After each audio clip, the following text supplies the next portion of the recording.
Hello Chetan గారు. Hello madam. ఈ రోజుల్లో ఎవరిని అడిగినా కూడా చక్కగా చాలా సగౌరవంగా చెప్పుకునే మాట ఏంటంటే, నేను 50 ఏళ్ళు, 60 ఏళ్ళు సాధించలేనిది 20 ఏళ్ళలోనే సాధించాను అని. అవే మోకాళ్ళ నొప్పులు. వెరీ కామన్ అయిపోయిందండి మోకాళ్ళ నొప్పులు. సో, ఏ విధంగా దీన్ని ఓవర్‌కమ్ చేసుకోవాలంటారు? ముందు జాగ్రత్తలు ఏ విధంగా పాటించాలి? వచ్చిన తర్వాత హోమియోపతిలో ఎలాంటి రెమెడీస్ ఉన్నాయి, మెడికేషన్ ఉందని తెలుసుకోవాలనుకుంటున్నాం. మీరిప్పుడు సాధించిండ్రు అని చెప్తున్నారు కదా, 20 ఏండ్లకు మోకాలు నొప్పులు. మీరు ఒకసారి గుర్తు తెచ్చుకోండి, మీరు చాలా చిన్నగా ఉన్నారు, లేకపోతే మీకు ఒక 8 ఇయర్స్ 9 ఇయర్స్ ఉన్నప్పుడు మీ చెల్లెలు తమ్ముళ్ళు ఉంటారు కదా, వాళ్ళకు 2-3 ఏండ్లు ఉంటాయి కదా, వాళ్లకు ఇట్లా 1 ఇయర్ 1.5 ఇయర్ రాగానే అందరూ టాయ్లు అవి ఇవి తెచ్చి ఇస్తుండే కదా.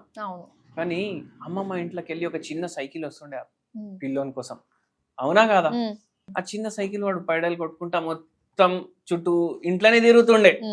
అమ్మ పరేషాన్ అవుతుండే, వాళ్ళ పిన్ని పరేషాన్ అవుతుండే, నానమ్మ ఏంద్ర ఎందుకు ఇచ్చిండ్రు వీనికి సైకిల్, మొత్తం దీని మీదనే తిరుగుతుండు అని, అవునా కాదా? అవునవునండి. ఇప్పుడు ఆ సైకిల్ ఎవరైనా ఇస్తుండా? లేదు. ఇప్పుడు బ్యాటరీ ఆపరేటెడ్ మోటార్ సైకిల్ ఇస్తున్నారు 2 ఏండ్ల పిల్లలకి 3 ఏండ్ల పిల్లలకి.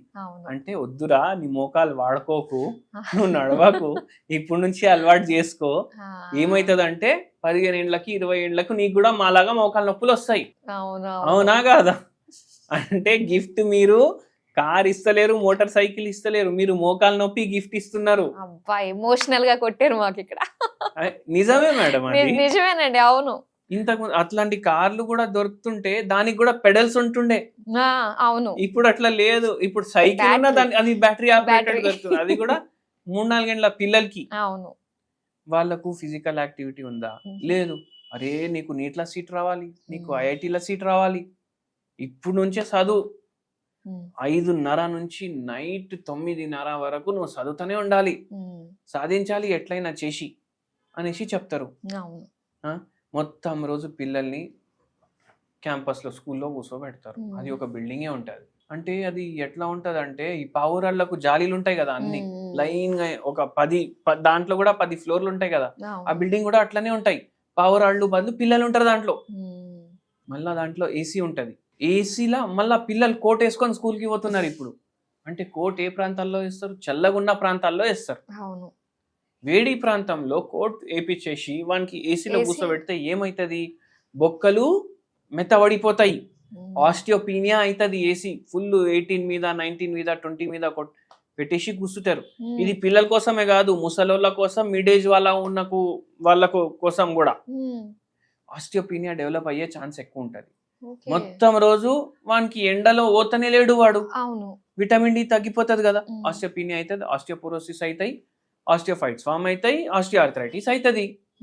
అందుకే ఆ యంగ్ ఏజ్ వాళ్ళకి కాదు, ముసలోళ్ళకి కూడా చాలా తొందరగా. అంటే వాడు ముసలోడు ఏస్తోడు కాడు, బాడీతోటి ముసలోడు అయిపోతాడు వాడు. ఏసీ ఏం అవసరం మీకు చెప్పండి? చలికాలంలో బయట టెంపరేచర్ 21 ఉంటుంది, ఇంట్లో మనం 22 పెట్టుకొని కూర్చుంటాం, అవునా కదా? ఏం లాభం చెప్పండి మీరు? అరే లేదు పొల్యూషన్ వస్తుంది, మొత్తం కిటికీలు బంద్ చేయి, అన్ని బంద్ చేయి, వెంటిలేషనే ఉండదు. అదే బయటికి పోయిన గాలే మళ్ళీ పీల్చుకుంటా కూర్చుంటాం, ఏమైతుంది? ఆటోమేటికలీ బోన్స్ కి ఎఫెక్ట్ అవుతుంది. ఇప్పుడు డెలివరీలు అవుతాయి కదా, నార్మల్ డెలివరీ ఒకటి ఉంటది, సిజేరియన్ ఒకటి ఉంటది. నార్మల్ డెలివరీ మొత్తం దేశంలో అన్నిటికన్నా తక్కువ ఏదైనా రాష్ట్రంలో అవుతున్నాయి అంటే మన రాష్ట్రంలోనే అవుతుంది. చాలా తక్కువ.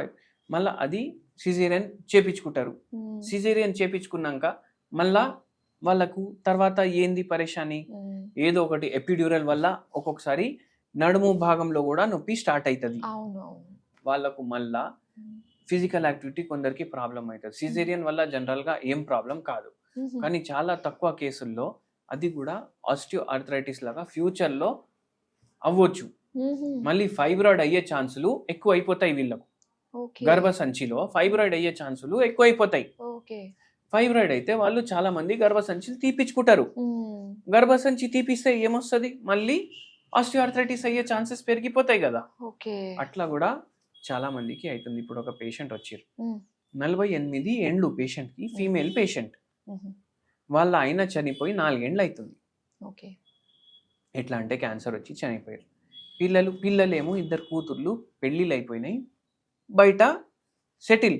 ఒక ఆమె ఆస్ట్రేలియా, ఒక ఆమె యుఎస్. ఇప్పుడు నేను ఒంటరిగా ఉంటున్నా, నలుగురు పని చేసేవాళ్ళు మా ఇంట్లో, నలుగురు పని చేసేవాళ్ళు మా ఇంట్లో, కానీ ఎవరు మాట్లాడుకోవడానికి లేరు. నేను ఎప్పుడు నా జీవితంలో ఎంచుకోలేదు నేను వేరే వాని మీద ఆధారపడతా అనేసి, మోకాలు ఇట్లా పోయినాయి అనేసి. స్ట్రెస్ ఏముండే, వాళ్ళ ఆయనకు అట్లా ప్రాబ్లం అయింది, ఆయన చనిపోయిన తర్వాత ఈమెకి ప్రాబ్లంలు స్టార్ట్ అయినాయి. ఓకే. ఈడికెళ్ళి కిందికి పోవడానికి కూడా మనం లిఫ్ట్ వాడతాం, కానీ లిఫ్ట్ లేకపోతే మనకు ఆ కాన్ఫిడెన్స్ ఉంటది, నేను మెట్లు దిగేసి వెళ్ళిపోతా అనేసి. అవును. అంటే ఏం పని చేసినా మనం సెల్ఫ్ గా చేసుకుంటాం, ఆ సెల్ఫ్ గా మనకు పని చేసుకోలేకపోతాం అనేసి మనం ఎప్పుడు ఊహించుకోము. అవును. ఆ పరిస్థితి వస్తే మన ఈగో బ్రేక్ అయిపోయినట్టు అయిపోతుంది. ఈ పేషెంట్ కి కూడా అట్లనే, నేను ఎప్పుడు ఊహించుకోలేదు నా పరిస్థితి ఇట్లా అవుతుందని. ఇప్పుడు నాకు బతకాలని లేదు, ఇంకోని మీద ఆధారపడే లేదు. ఇప్పుడు ఏంది, వంటకి ఒకడు, అంత ఇల్లు సాఫ్ చేయడానికి ఒకడు, ఎవరి కోసం సాఫ్ చేయాలి, ఎవరు వస్తుండు, ఎవరు ఉంటుండు, ఎవరు చూస్తుండు, అవునా కాదా? ఇవన్నీ నేను చేసుకోవాల్సిన పనులు.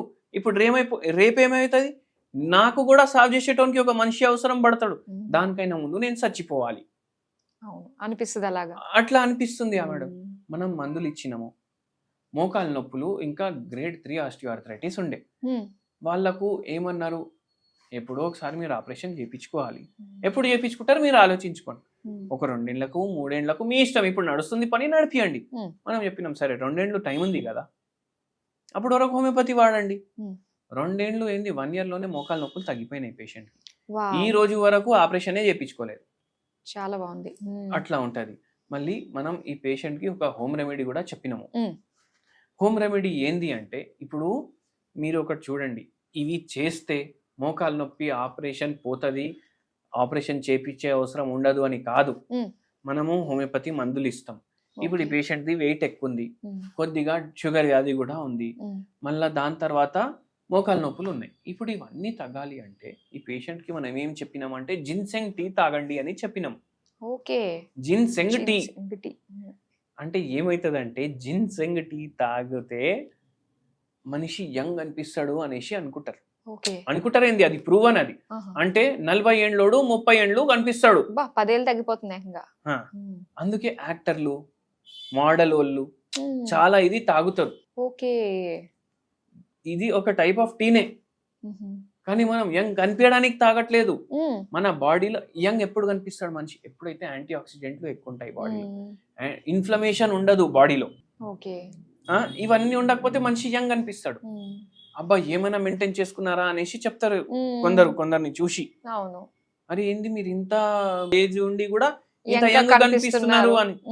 ఎందుకంటే ఆ మనిషికి ఆల్కహాల్ అలవాటు ఉండదు, స్మోకింగ్ అలవాటు ఉండదు, పాన్ గుట్కాలు తినే అలవాటు ఉండదు, రోడ్ల మీద ఉమ్మే అలవాటు ఉండదు, అవునా కాదా? అవును. అయితే ఏమైతుంది, ఇవన్నీ ఏంది ఆక్సిడెంట్లు, ఇవి బాడీలో పోతాయి, మనిషిని ఇట్లా ఓల్డ్ లుక్ తీసుకొస్తాయి.